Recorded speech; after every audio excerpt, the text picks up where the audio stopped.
ঢাকার সবচেয়ে পুরাতন ঐতিহ্যবাহী একটি কলেজ তিতুমির কলেজে ছাত্রদলের সাথে বলবো না, ছাত্রদল কর্তৃক আক্রান্ত হয়েছে ইসলামী ছাত্র শিবিরের কিছু ভাইদের উপরে গভীর রাতে অতর্কিত হামলা করা হয়েছে। স্থানীয় যারা টোকাই যারা রয়েছে বা আশেপাশের কিছু আরও সন্ত্রাসীদেরকে অ্যাকোমোডেট করে আমাদের ভাইদের উপরে সেখানে হামলা করে। ছাত্রদলের পক্ষ থেকে এই জাতীয় অনাকাঙ্ক্ষিত ঘটনাগুলো আমরা 5 আগস্টের পরে আর প্রত্যাশা করি নাই। যদিও তাদের পূর্বের চরিত্র এমন ছিল, তারা ক্যাম্পাসে যখনই সুযোগ পেয়েছে তখনই আধিপত্য বিস্তারের চেষ্টা করেছে। ছাত্রদলকে বলবো, তাদের এখনও রাজনৈতিক গতিপথ পরিবর্তনের সমূহ সুযোগ আছে।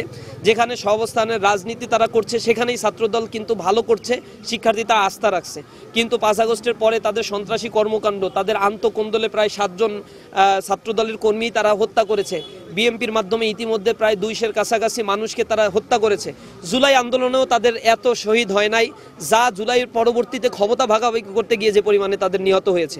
সুতরাং সন্ত্রাসের রাজত্ব কায়েম করার সেই পুরাতন বন্দোবস্তের দিকে তারা যাচ্ছে, যেটা ছাত্রলীগ, আওয়ামী লীগ এরা করত।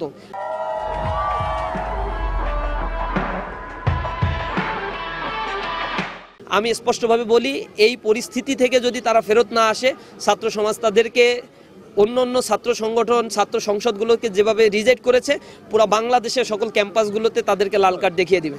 তাদের সতর্ক হওয়া উচিত। এখন থেকেই তাদের গঠনমূলক কার্যক্রমের মধ্য দিয়ে শিক্ষার্থীদের পাশে দাঁড়ানো উচিত এবং সকল রাজনীতির সহাবস্থান হিসেবে ক্যাম্পাসগুলোকে তারা যদি প্রতিস্থাপন করতে পারে, পরিগণিত করতে পারে, এটাই জাতির জন্য, সমাজের জন্য এবং নতুন একটা রাজনৈতিক বন্দোবস্তের জন্য সহায়ক হবে বলে আমরা মনে করছি। তাদের প্রতি আহ্বান থাকবে। আর তারা যদি সন্ত্রাসী কর্মকাণ্ড করে মনে করে যে তারা ভীতকর অবস্থা একটা তৈরি করে আবার ক্যাম্পাসগুলোকে দখল নেবে, শিক্ষার্থীরা সেই অবস্থায় নাই। ইসলামী ছাত্র শিবিরের উপরে আঘাত করে তারা পার পেয়ে যাবে, এটা মনে করার কোনো কারণ নাই।